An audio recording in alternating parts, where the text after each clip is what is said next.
Alors, on reprend exactement les coordonnées des points E et F ici, et les coordonnées du point K, en sachant que K est le milieu de F. Et là, donc, on nous demande de calculer EF et KE. Alors, pour calculer EF, j'utilise la formule pour calculer la longueur d'un segment. Donc, EF est égal. Alors, pour se souvenir de la formule, il faut se souvenir que ça commence par une racine carrée. Et que sous le radical, on a la somme de deux carrés. De deux parenthèses au carré. Et ici, ensuite, pour la première parenthèse, j'ai la différence des abscisses et là, la différence des ordonnées. Alors, généralement, on commence par le dernier point, donc par le point F. Donc, ça fait x indice F moins x indice E. Et ici, y indice F moins y indice E. Voilà. Et comme EF égale FE, je peux écrire aussi x indice E moins x indice F et y indice E moins y indice F. Ça ne change rien. D'accord? Mais il faut bien se rappeler que c'est une somme de carrés. D'accord? Et que dans la parenthèse, c'est une différence. Là, j'ai plus qu'à appliquer. EF égale, donc racine carrée, x indice F, mais x indice F, c'est égal à 2. Ça nous fait 2. Moins x indice E, donc ça fait moins 3. Plus y indice F. Y indice F, c'est moins 1. Moins y indice E, donc moins 4. Voilà. Alors, lorsqu'on a l'habitude, lorsqu'on a l'habitude, oui, moins 3, on sait que ça fait plus 3. Donc, on écrit directement, on n'écrit pas cette ligne-là, on écrit plutôt cette ligne ici. On écrit EF égale racine carrée de 2 plus 3 au carré, plus moins 1 plus 4 au carré. Donc je trouve que EF... Alors là, si j'ai la calculatrice, je peux faire directement le calcul à la calculatrice. Ce calcul-là ou ce calcul-là. Si je n'ai... Alors moi, là, je n'ai pas de calculatrice, donc je vais faire le calcul tout seul, de tête. 2 plus 3, 5.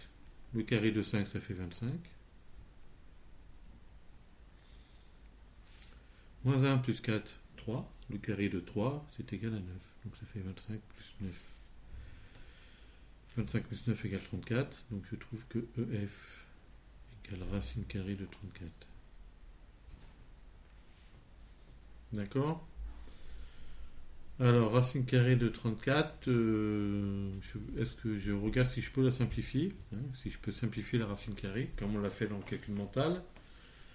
34, c'est 17 fois 2, mais 17 et 2 ne sont pas des carrés parfaits, donc je ne vais pas pouvoir simplifier cette racine carrée. Donc je vais la laisser comme ça. Alors, je peux calculer, bien sûr, à la calculatrice la valeur approchée de EF. Donc, je calcule la racine carrée de 34 à la calculatrice. Alors, la calculatrice me donne la valeur, ici, vous voyez, me donne la valeur exacte. Et j'ai une bascule ici qui me permet d'avoir la valeur approchée. Vous voyez, valeur exacte, valeur approchée. Alors, la bascule, c'est généralement... deux flèches, une à droite, une à gauche. Ça dépend des calculatrices. Pour la Casio, je crois que elle est un peu différente, la bascule. Donc je trouve 5,8309, etc. Je vais arrondir au dixième. Donc je trouve que EF est à peu près égal à 5,8. Arrondi au dixième. D'accord? Ou un dixième. Alors, si par chance ici j'ai pris 1 cm comme unité sur les deux axes, eh bien je peux vérifier que EF c'est égal à 5,8 cm. On va vérifier ici. Je trouve bien EF égale 5,8 cm. Donc le résultat est juste. Voilà, on a toutes les chances d'être juste en tout cas. Bien, maintenant je dois calculer KE. Alors KE, j'ai le choix. Soit je suppose que je sais que K est le milieu de EF. Dans ce cas-là, donc j'écris que KE c'est égal à la moitié de EF. Voilà. Donc la moitié de EF, ça va nous faire racine carrée de 34 divisé par 2. D'accord?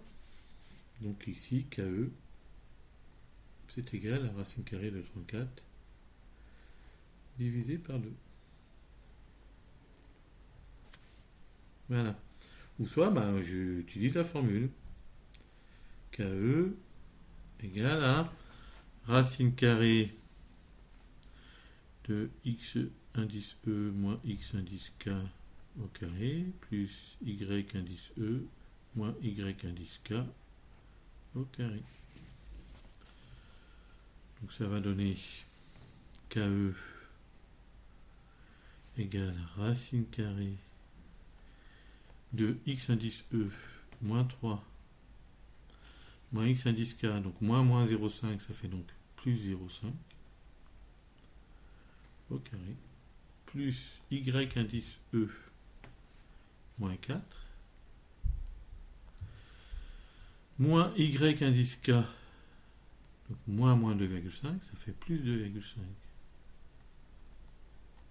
au carré. Donc je trouve que KE est égal à racine carrée. Alors là c'est pareil, je peux faire le calcul à la calculatrice. Mais je vais faire le calcul moi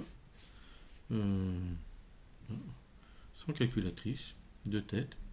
Moins 3 plus 0,5, ça nous fait moins 2,5. Donc le carré de moins 2,5. Plus moins 4 plus 2,5, ça nous fait moins 1,5. Donc le carré de moins 1,5. Donc KE va être égal à la racine carrée, le carré de 25. On sait que le carré de 25, je vais l'écrire ici. 25 au carré, c'est égal à 625. Donc le carré de 2,5, 2,5 fois 2,5, on décale la virgule ici de 2, bon, ça fait 6,25. Donc ça me fait KE égale racine carrée de 6,25, égale, oui, racine carrée de 6,25, plus le carré de 15, c'est égal à 2,25, donc le carré de 1,5, c'est 2,25. Voilà. Donc KE égale à racine carrée de 8,5.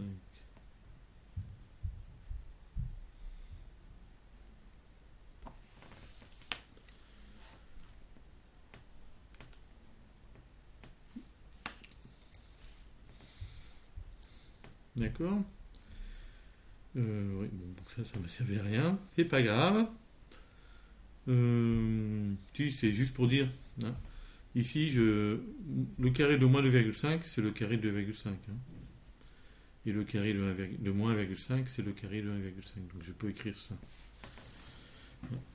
Quand c'est au carré, moins fois moins, ça fait plus. Donc j'ai le même résultat qu'ici. Okay, j'ai le droit de ne pas tenir compte du moins ici. Donc le mot carré. Alors je trouve KE égale racine carrée de 8,5. Et ici je trouve KE égale racine carrée de 34 sur 2. Donc j'ai l'impression que je n'ai pas la même chose.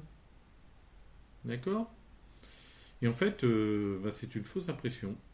Parce que KE ici, je peux l'écrire, donc racine carrée de 34 sur 2, c'est ce que je vais trouver ici. Mais c'est aussi égal à racine carrée de 34 divisé par racine carrée de 4. Donc c'est égal à racine carrée de 34 quarts. 34 divisé par 2, c'est égal à 17. Et 17 divisé par 2, c'est égal à 8,5. Donc 34 divisé par 4, c'est égal à 8,5. Donc je retrouve ce résultat-là.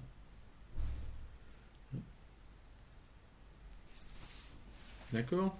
Là, j'ai juste utilisé une propriété des racines carrées que l'on a vue. Voilà, donc dans l'évaluation, vous aurez à vous servir de ces deux formules. Et bien sûr, ce sera un peu plus compliqué que juste calculer les coordonnées des milieux et calculer une longueur. On pourra par exemple utiliser le théorème de Pythagore ou utiliser ces deux formules pour montrer qu'un quadrilatère est un rectangle. Voilà.